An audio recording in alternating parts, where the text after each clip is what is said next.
Petén used to be a very peaceful place. We were so far away from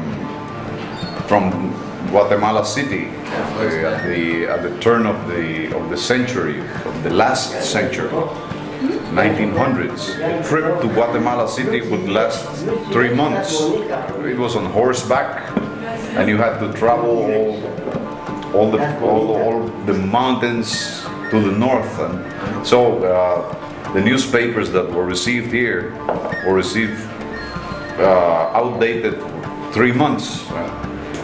So we were very happy being surrounded by a sort of China wall, from the rest of the world, and that's why the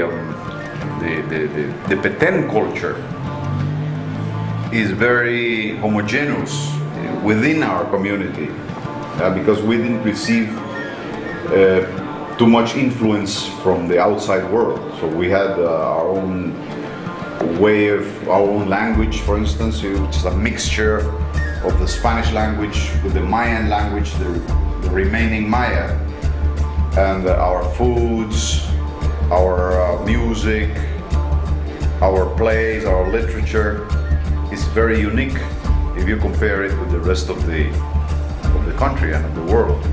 When was the fire? Tell us about this. Are you really busy? Well, robberies and assassinations, homicide. A small thing like that. And you are from? I'm from Canada. Canada. There is, we receive now people from all over the world, and we can compare different behaviors, cultures. Yeah. And I find that the Swiss people are very much alike in the way they behave with the Canadians.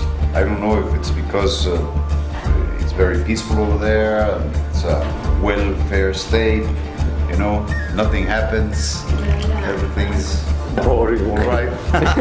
A little bit it might be. Yeah, very democratic, not so pretentious, not like the people from the United States, they're, As you mentioned, the developing of tourism here, coming lots of people. Do you see that change on a better or spoiling this sort of two-edge?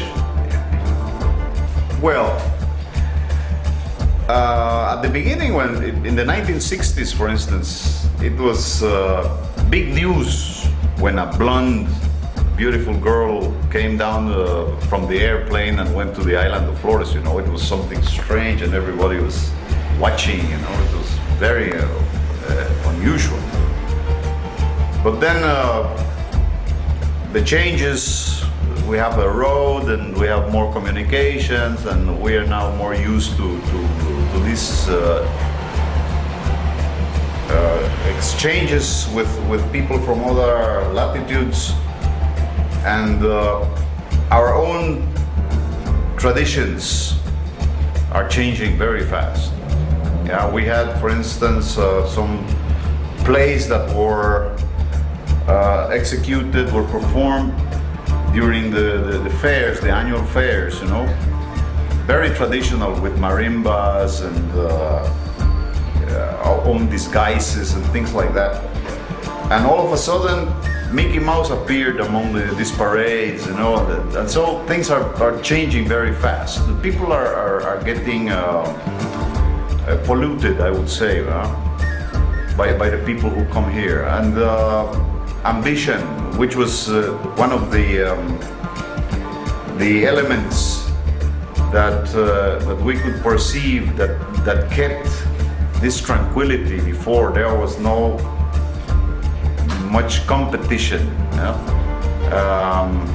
It was not quite a democracy or a communism in the sense of the political sense, but there was very much equality. You can see it in Flores. All the houses were exactly the same shape, same design, all the windows, all the furnitures. Even when there was a feast, the girls had to go to the church or to a dance, a party. They would take the servants and exchange with them the dresses and give them their shoes, and everybody went to. There were no differences and discrimination because there's always been rich and poor here, but they could not hire laborers. I mean, if they wanted to drink milk, for instance, they had to go themselves to the mainland and, ordeñar a la vaca. That was life in the tropics here in Britannia. That's the way it was.